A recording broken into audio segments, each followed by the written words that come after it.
Dear friends in the Dhamma, this is my Dhamma talk about karma or mental imprints.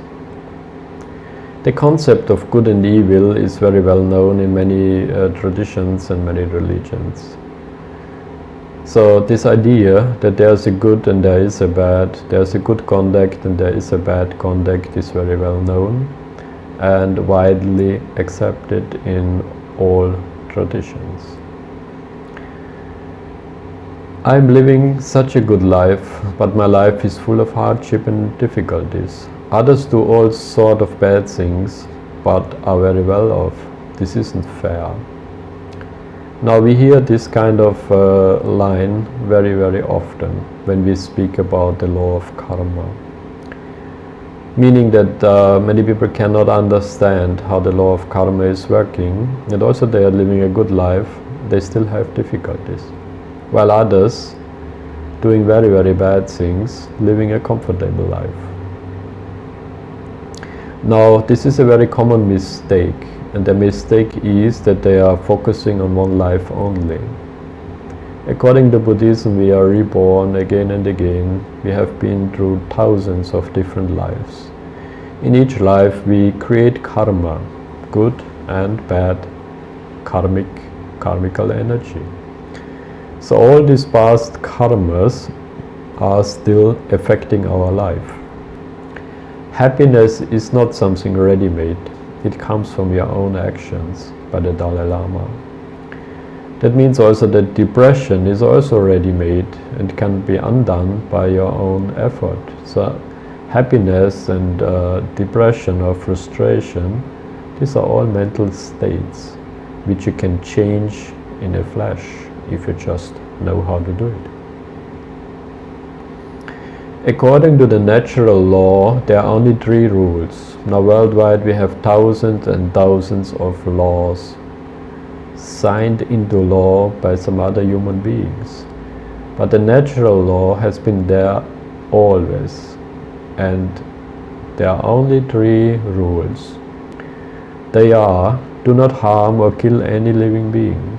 Do not steal or damage others' property. Do not deceive or cheat any other being. And that's it. You keep these 3. Tell me anything that is not included in these 3 rules. Everything is included in it.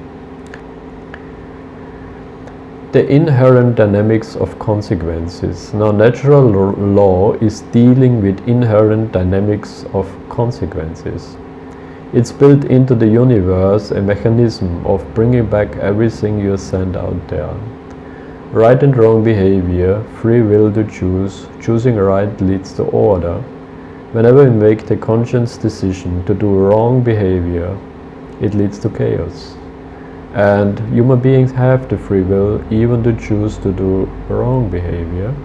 But what we cannot do is do wrong and not expect or not get the result of it. What happens when we are getting a parking ticket? Usually we shout at everybody around us, "Why me? Why did I get the parking ticket? You fool." But never we look at ourselves. We do not take responsibility. If you just look, maybe you are parking at the wrong place. So whose fault is it? It's your own fault. Everybody likes sweet mangoes when the harvest time comes. But when we are planting the seeds, many people are very careless. So many are planting neem seeds, which is a very bitter fruit. And when the harvest time comes, they expect mangoes. And then they are surprised that the fruits are so bitter. So when we plant seeds of karma, we should be very, very mindful of what we are doing. And if we want sweet mangoes, then plant sweet seeds, plant good deeds, and at the harvest time you will not be surprised. The law of karma is known in many different traditions under many different names. Even Moses or Jesus talked about the law of karma. As you sow, so shall you reap. Whatever you put out there, it will come back to you. Karma, to do good things and good things will come your way. Do bad things, and bad things will come your way. Also, the law of freedom states that whenever a society is moral, following the law of karma, it leads to more and more freedom. On the other hand, if a society is getting immoral, it leads to more and more control, it leads to a police state. And now guess why America is losing all its freedoms? Because they are turning into an immoral society. There was a monk called Chakubala at the time of the Buddha. He was an arahat, meaning fully enlightened, but he was blind. The moment he became an arahat, he also became blind. And sometimes other monks would see him doing walking meditation, trampling on insects, killing them. They complained about the Buddha, saying he is very unmindful, he is killing insects, he is a very bad monk. The Buddha said, don't say so, because Chakubala is an arahat, he is fully enlightened. Because he is blind, he cannot see the insects, but he has no intention of killing anything. He is fully enlightened, he is fully awake. And then he also explained why he became blind again. In the past life, he has, out of ill will, blinded a woman. He was a doctor. He applied some medicine on a woman's eyes, blinding her completely. Because of that, he was reborn hundreds of times as a blind man. And even in his last life, after attaining full enlightenment, that karma was still not paid off completely. So he turned blind, living his last years in samsara as a blind, holy monk. So again, the law of freedom states a society has to be moral in order to enjoy freedoms. We can see, for example, in Australia, the people are moral, there's a good law and government, and people enjoy freedoms. Freedom and morality are directly proportional. As immorality increases, freedom increases. As morality declines, freedom declines. Everything we say or do in life is a choice. Every human being has a free choice. So use your free choice to make the right decisions in your life. Even to choose bad or immoral behavior is our free will, but we cannot do anything immoral and then expect freedom, liberty and happiness, because the negative result of our immoral karma is coming back to us. As George Carlin says here, it's a big club and you ain't in it. The world is ruled by a big club and you are not part of it. At another occasion he also said that I love America and I love the freedoms we used to have. Meaning, because society became immoral, society is losing all its freedoms. So moral relativism is a big disease spreading quickly around the globe. And all the business people, all the high society people believe in moral relativism.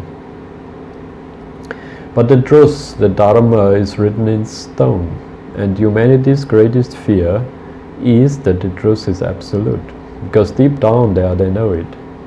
Intuitively, on a subconscious level, they know that the truth is absolute.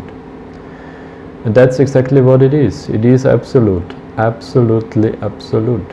Humans love relativism, relativistic ideas, especially when it comes to morality. They like to say, yeah, it depends, I didn't feel well on that day, which doesn't make any difference. So stop making excuses. Many make excuses. Well, I had the right intention, he had his heart at the right place, he wanted to do the right thing, but ultimately, here's what he chose to do. Why all the followers have good intentions, but end up doing harm? And that's a problem with our society. We allow people to slide too much. We do not confront them, telling them right away that what they are doing is wrong. Political correctness is another big disease, because people are afraid to speak the truth.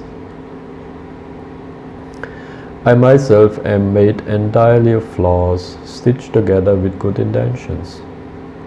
That's another saying we hear very commonly.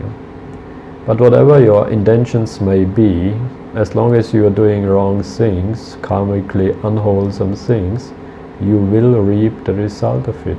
There's no escaping from it. So human belief is completely irrelevant when it comes to the law of karma. So when it comes to the existence and operation of natural law, just as it is irrelevant in relation to any of the other laws in nature, such as gravity or electromagnetism. The workings of natural law requires no belief in order for them to be discovered and known.